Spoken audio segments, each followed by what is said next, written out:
영광과 존귀와 찬양을 받으시기에 합당하신 하나님, 대림절 넷째 주일 예배를 드립니다. 우리가 알게 모르게 지은 죄를 이 시간 주님 앞에 내려놓습니다. 우리의 연약함을 용서하여 주시고 주님의 십자가 보혈로 깨끗게 하여 주시옵소서. 한 주간 우리의 삶 가운데 베푸신 주님의 무한한 사랑과 은혜에 진심으로 감사드립니다. 우리의 삶 속에서 주님의 손길을 경험하게 하시니 감사드립니다. 나라를 위해 기도합니다. 대통령을 비롯한 모든 이정자들이 하나님을 두려워하며 공의와 정의로 다스려지는 나라가 되게 하여 주시옵소서. 모든 국민 한 사람 한 사람이 서로 사랑하는 마음을 품고 나라와 민족을 위하여 기도하게 하시고 인간의 뜻대로 마시고 주님의 뜻대로 하시옵소서. 무진 교회를 위해 기도합니다. 올 한 해 동안 배워 생명을 택하고 내 하나님을 사랑하라 말씀을 붙들고 무진 교회를 섬기게 하심을 진심으로 감사드립니다. 이 시간 여러 형편과 처지로 예배에 참석하지 못하신 성도님들, 병석에 계신 우리 안영수 권사님, 김재호 안수집사님 비롯하여 여러 성도님들에게 모든 죄를 사하시려 어린 양으로 오실 주님의 손길이 함께하여 주실 줄로 믿습니다. 이 시간 장관철 목사님의 영육을 강건하게 하시고 그 이름은 임마누엘이라 말씀 중언으로 선포하실 때 성령의 치유와 회복이 되게 하여 주시옵소서.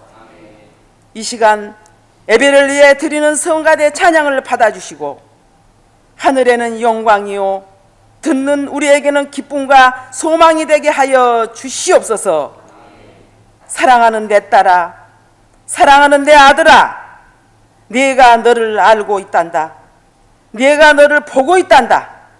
네가 너를 듣고 있단다 하신 하나님의 음성을 듣는 귀한 예배 시간 되게 하여 주실 줄 믿사옵고 평화의 왕으로 오실 예수 그리스도 이름으로 간절히 기도드리옵나이다. 아멘. 이사야서 7장 10절입니다. 10절부터 16절까지 교독하십시다. 여호와께서 또 아하스에게 말씀하여 이르시되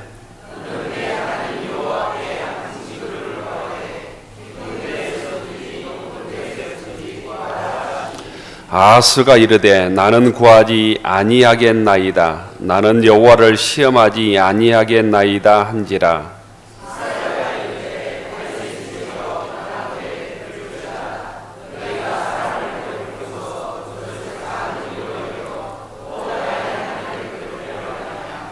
그러므로 주께서 친히 징조를 너희에게 주실 것이라. 보라, 처녀가 잉태하여 아들을 낳을 것이요 그의 이름을 임마누엘이라 하리라.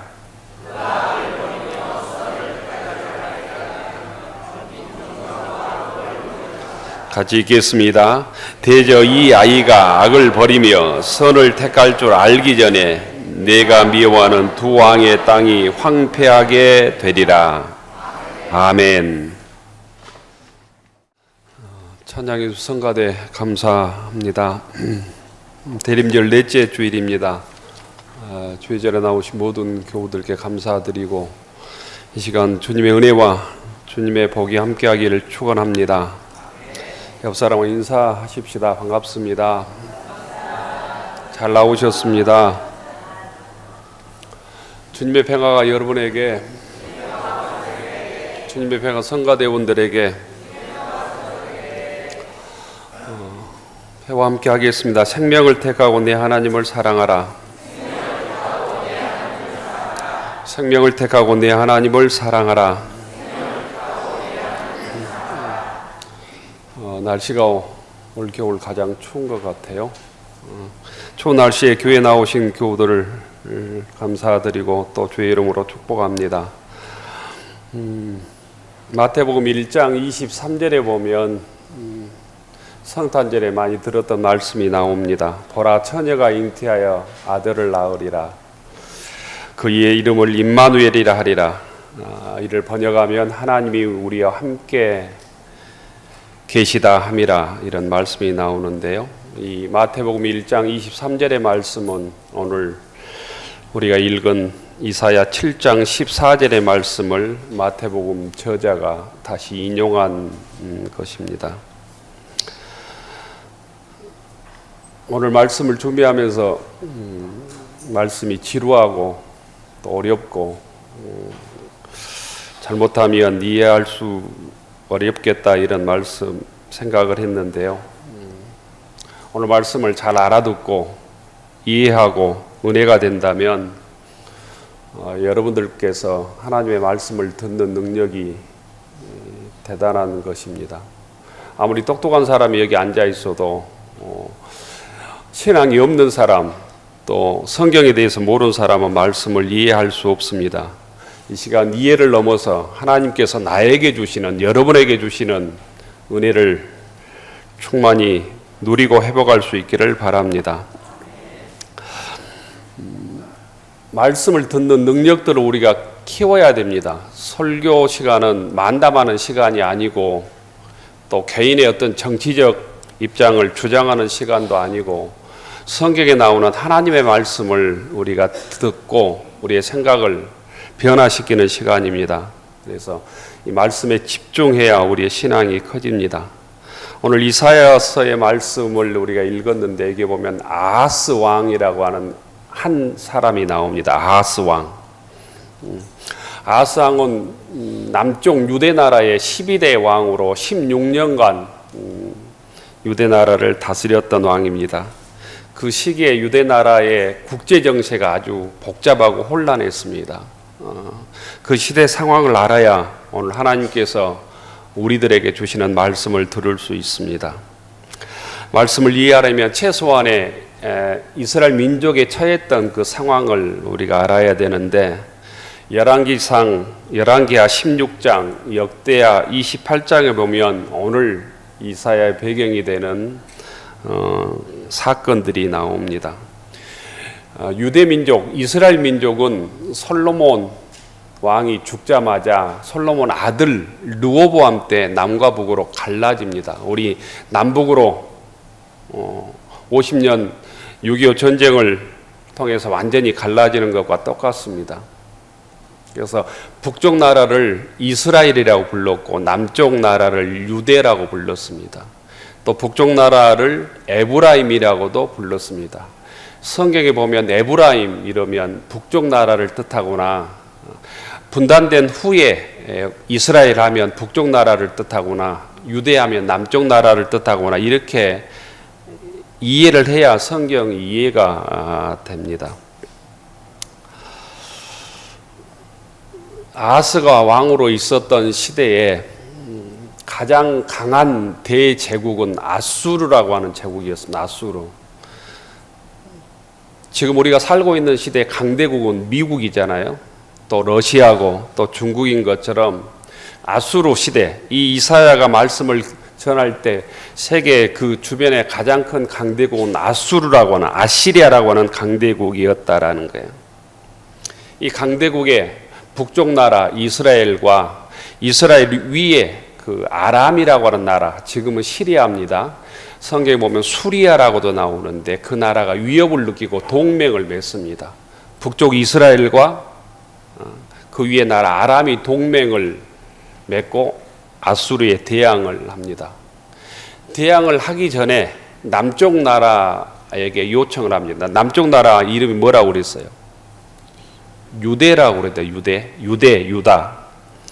유대 나라에게 같이 우리가 힘을 합쳐서 아수르에게 저항하자, 이렇게 요청을 합니다. 네, 아하스 왕이 거절합니다. 우리 유대 나라는 아수르하고 친아수르 정책을 펼 거예요. 아수르의 도움을 우리는 받아야 되니까 아수르에 저항하지 않아, 이렇게 얘기를 한 거예요. 그 얘기를 북쪽 나라가 듣고 심히 괘씸해서 북한이 우리나라를 쳐들어와서 6.25 전쟁이 시작된 것처럼 북쪽 나라와 이 아랍 나라가 연합해서 남쪽 나라 유대를 쳐들어옵니다.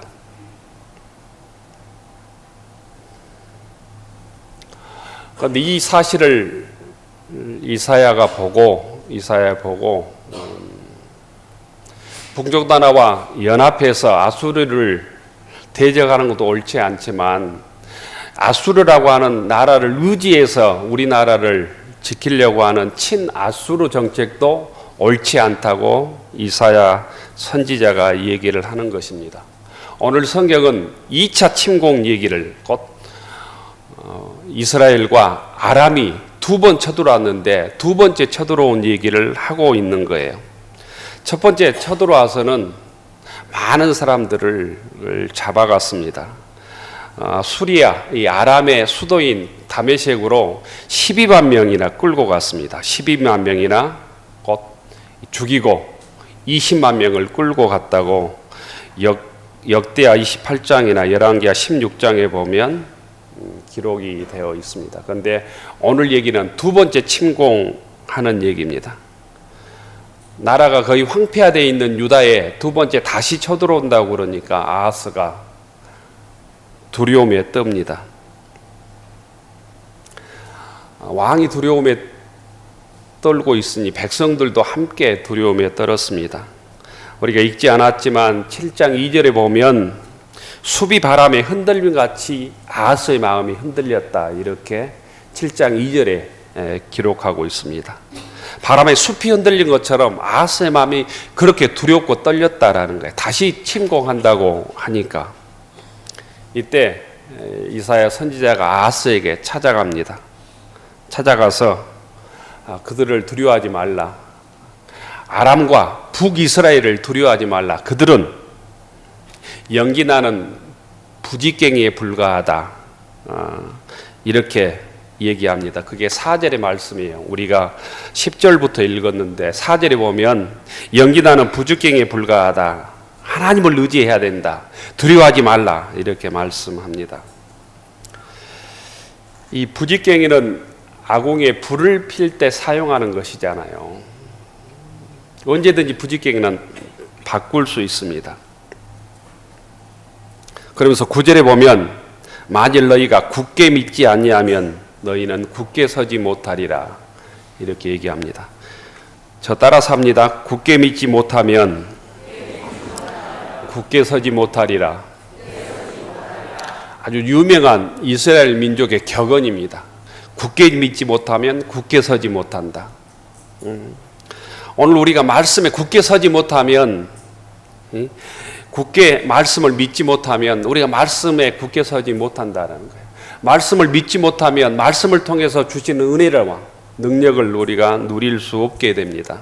이 시간 말씀에 굳게 서기 위해서 말씀을 굳게 믿는 믿음의 교우들이 되기를 바랍니다.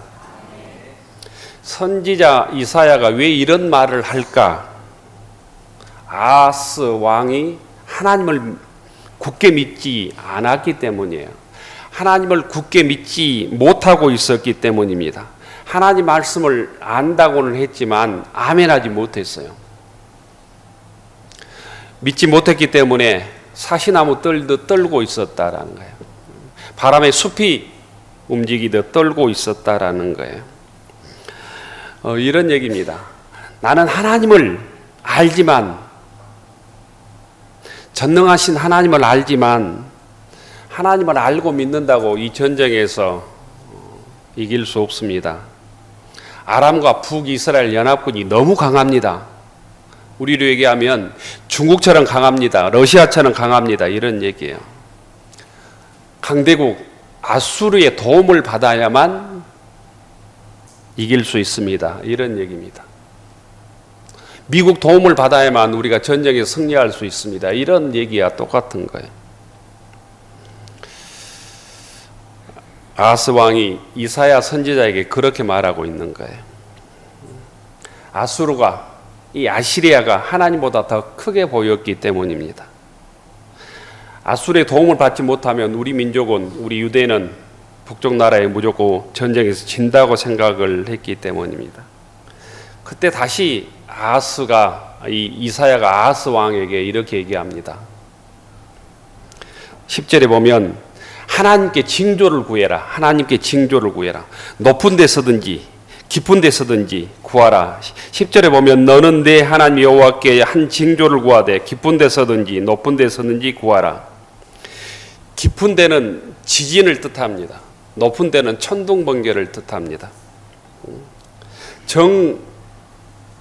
하나님을 못 믿겠으면 하나님께 지진을 구하든지 천둥번개라도 구해봐라 라는 거예요. 천둥과 지진은 하나님께서 함께 하신 구약에 쌓인 징표였기 때문입니다. 아하스가 잘 믿지 못하니까 하나님께 구해봐라. 초자연적 기적이라도 보여줄 테니 징조를 구하라고 얘기합니다. 최소한의 믿음을 보이라 라고 얘기하는 거예요. 하나님의 자비와 은혜가 아하스에게 얼마나 크게 미쳤는지 모릅니다. 그럼에도 불구하고 아하스의 대답은 똑같습니다. 12절에 보면 아하스가 이르되 나는 구하지 아니하겠나이다. 나는 여호와 하나님을 시험하지 아니하겠나이다. 이렇게 대답합니다. 이 말씀을 보면 아하스가 아주 신앙인처럼 보이는데 이게 불신앙의 고백입니다. 나는 하나님을 의지하지 않고 아수르를 의지하겠습니다. 눈에 보이지 않는 하나님을 의지하지 않고 미국을 의지하겠습니다. 이런 것과 똑같은 거예요. 세속적인 관점에 따라서 이사야의 제안을 거부합니다. 이때 이사야가 진노합니다. 13절의 말씀입니다. 간단하게 얘기하면 너는 왜 하나님을 믿지 못하고 나의 하나님을 괴롭히려 하느냐 이렇게 13절에 얘기하고 있습니다. 작은 일로 여겨 또 나의 하나님을 괴롭히려 하느냐 13절의 얘기입니다. 왜 하나님의 은혜를 거절함으로 하나님 마음을 힘들게 하느냐 이런 거예요. 아무리 하나님께서 우리에게 은혜를 주시려고 해도 그 은혜를 거절하면 은혜 받을 수 없다는 얘기입니다.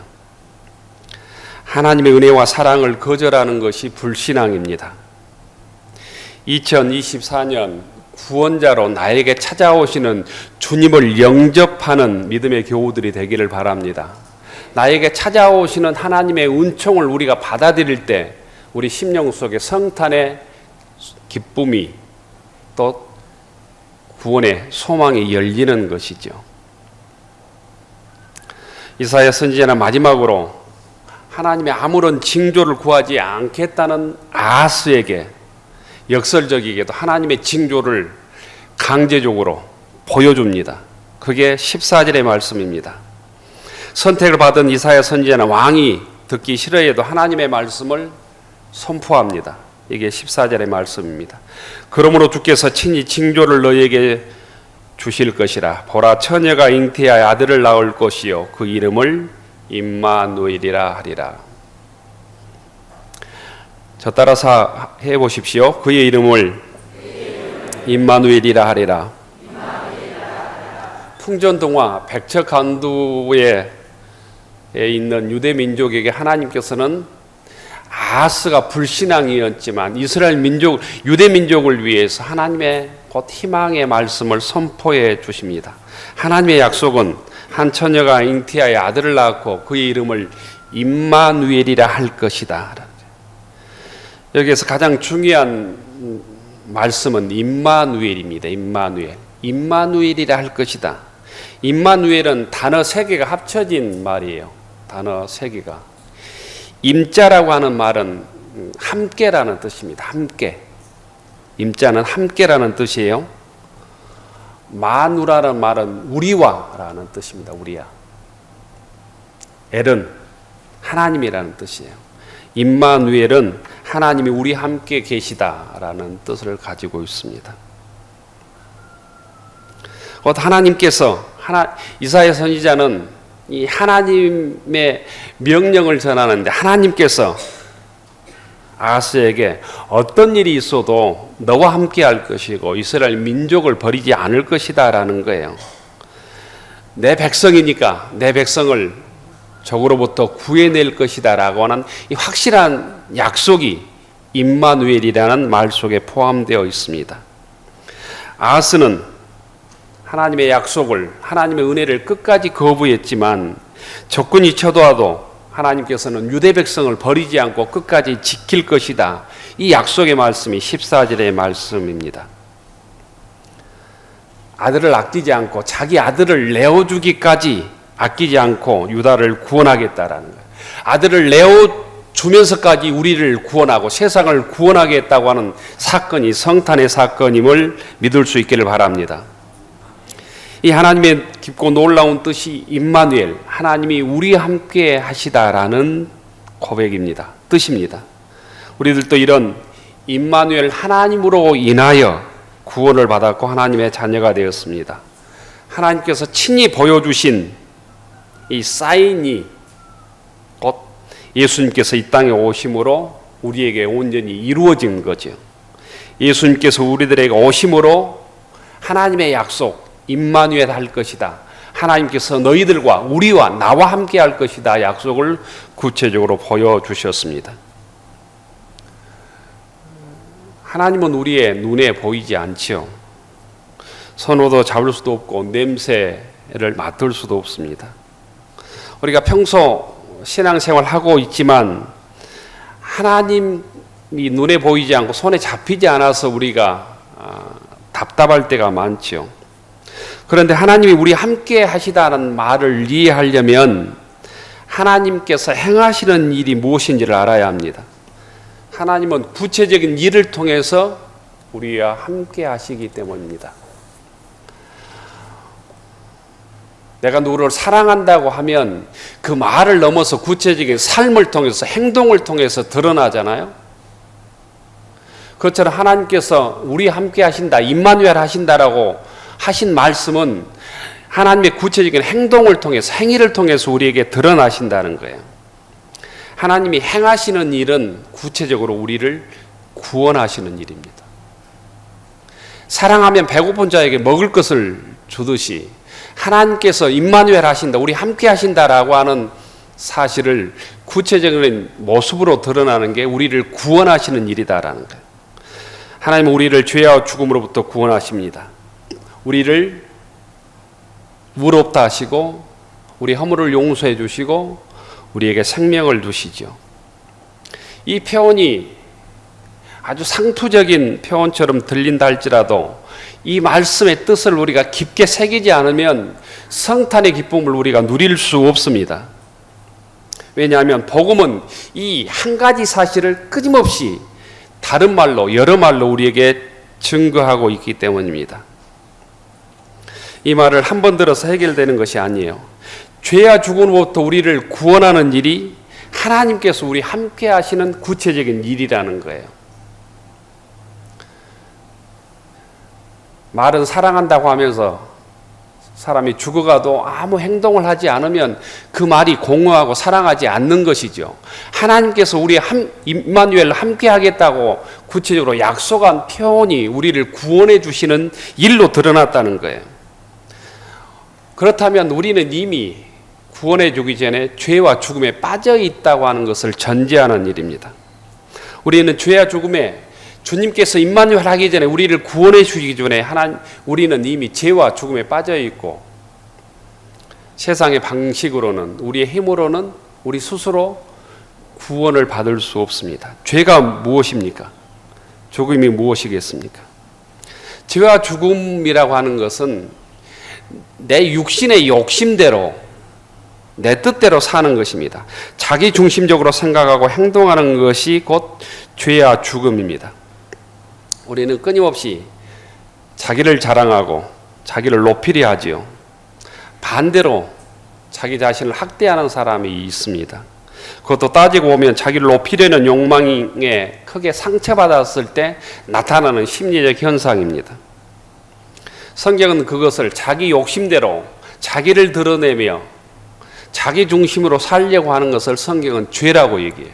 죄의 결과가 사망인 거예요. 죽음인 거예요. 이 죽음과 죄는 하나님과의 관계를 원천적으로 단절합니다. 빛과 어둠이 공존할 수 없듯이 우리가 죄를 지으면 하나님으로부터 단절된다는 거예요. 이런 초본적인 기독교 교리를 단순히 종교적인 것으로 폄하하면 안 됩니다. 성경이 말하는 죄와 죽음은 인간을 가장 깊은 차원에서 우리의 실상을 보여주는 말이에요. 우리가 주님을 만나기 전에, 구원을 받기 전에 우리는 죽음 속에 있었다는 것, 하나님과의 관계가 끊어진 소망 없는 삶을 우리가 살고 있었다는 것입니다. 의학의 발전으로 인간의 수명이 50년, 100년 늘어난다 할지라도 하나님과의 관계가 끊어져 있으면 아무 의미가 없습니다. 하나님은 영원하시기 때문입니다. 생명은 하나님의 고유한 주권에 속해 있습니다. 우리가 주님을 모실 때 임마누엘 신앙이 있을 때 하나님과의 새로운 생명이 이어진다는 거예요. 임마누엘 신앙을 받아들인다고 하는 것은 주님을 우리 마음속에 새롭게 모신다는 뜻이고 하나님과의 끊어진 관계가 회복된다는 의미입니다. 많은 사람들이, 오늘날 대부분의 사람들이 임마누엘 신앙이 필요 없는 것처럼 살아갑니다. 도리어 하나님이 우리 함께 하시면 귀찮아합니다. 하나님이 개입하면 귀찮아할 사람들이 많습니다. 내가 자가용을 굴리고 냉난방이 잘 구비된 집에서 살고 웬만한 병은 의사들이 고치고 냉장고에 먹을 것이 가득하기 때문에 하나님이 필요가 없습니다. 스스로가 신적 능력, 옛날로 얘기하면 다 신적 능력을 우리가 가지고 있는 거예요. 그래서 임마누엘 신앙이 우리에게 별로 실감나지 않고 필요가 없게 느껴집니다. 우리들도 기독교인의 모습들도 이와 별반 다르지 않습니다. 임마누엘, 이걸 그냥 종교적 수사로 우리가 생각할 때가 많다는 거예요.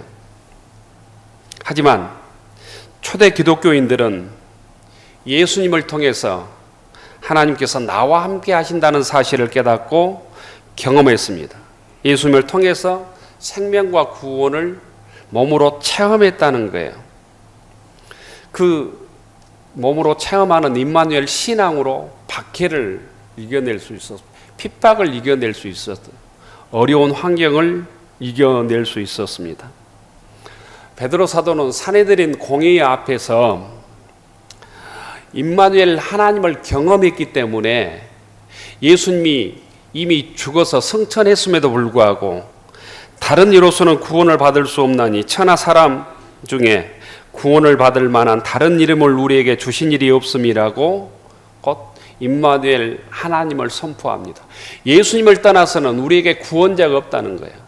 주님을 통하지 않고는 우리가 구원받을 수 있는 새로운 생명을 얻을 길이 없다고 얘기하고 있는 겁니다. 예수님을 통해서 임마누엘을 경험했기 때문에 핍박을 이겨내고 고난을 이겨내고 복음을 전할 수 있었다는 거예요. 하나님께서 우리 함께 하신다면 우리들에게는 부족할 것이 없습니다. 주님께서 우리 함께 하신다고 하는 사실을 믿는다면, 그 신앙이 있다면 우리의 부족함은 부족함이 아닌 거예요. 반대로 이 신앙이 없다면 세상에 어떤 만족할 환경이에도 만족할 수 없는 공허한 삶을 사는 거예요. 이 임마누엘이라는 주님으로 인하여 만족한 삶을 사는 믿음의 교우들이 되기를 바랍니다. 이 믿음이 있을 때 누구에게 마음을 빼앗기지 않게 됩니다.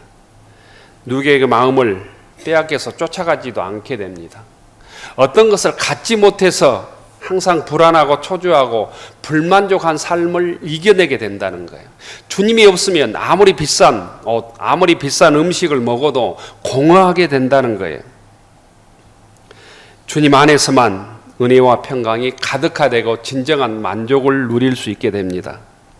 거꾸로 임마누엘 신앙이 없으면 아무리 많은 것을 가져도 아무리 많은 권력을 누려도 참된 만족을 누리지 못하고 영적인 만족이 불가능하다는 거예요. 이 나라의 최고의 통수권자가 대통령이죠. 가장 큰 권력을 가졌죠.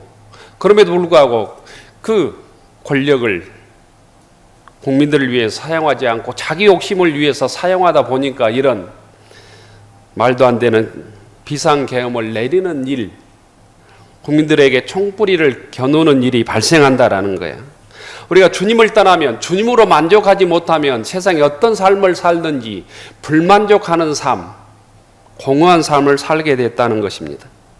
이사야 선지자가 예언한 임마누엘의 약속은 주님을 통해서 이 성탄에 온전히 우리에게 임합니다.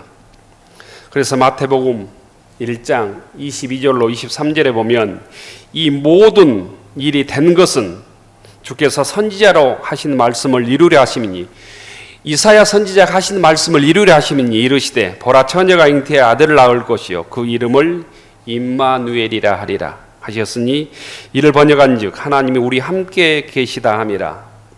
이 성탄에 임마누엘 하나님을 경험하지 못하면, 주님을 내 마음속에 모시지 못하면 이 성탄절은 나와 상관없는 아주 공허한 성탄절이 된다는 거예요.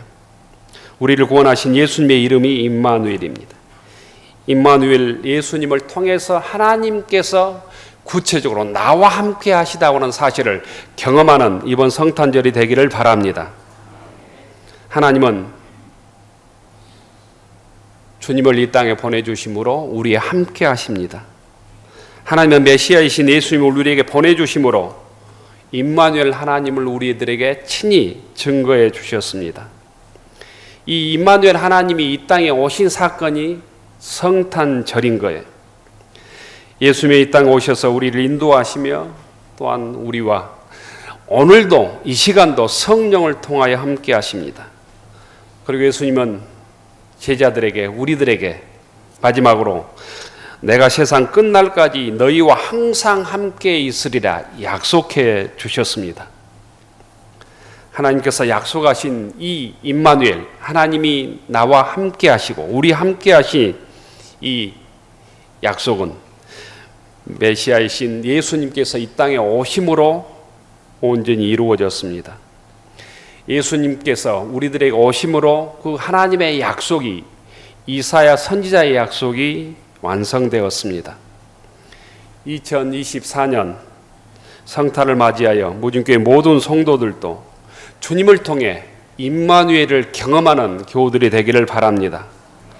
성탄절에 예수님을 마음속에 모심으로 하나님께서 우리 함께 하시는 임마누엘을 체험하고 그 임마누엘을 체험함으로 세상의 공허함을 이기고 죽음을 이기고 어려움을 이기고 기쁨이 없는 세상을 이기고 진실로 기뻐하고 진실로 감사하고 진실로 주님과 동행하는 2024년 성탄절이 되기를 축원합니다. 기도하겠습니다.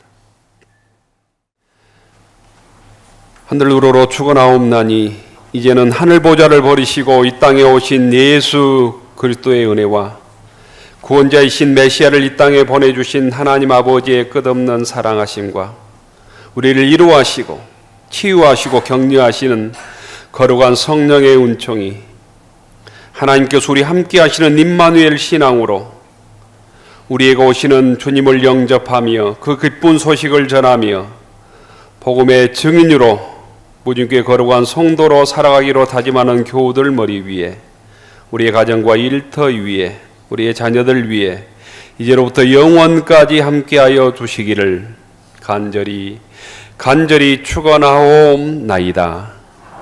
아멘.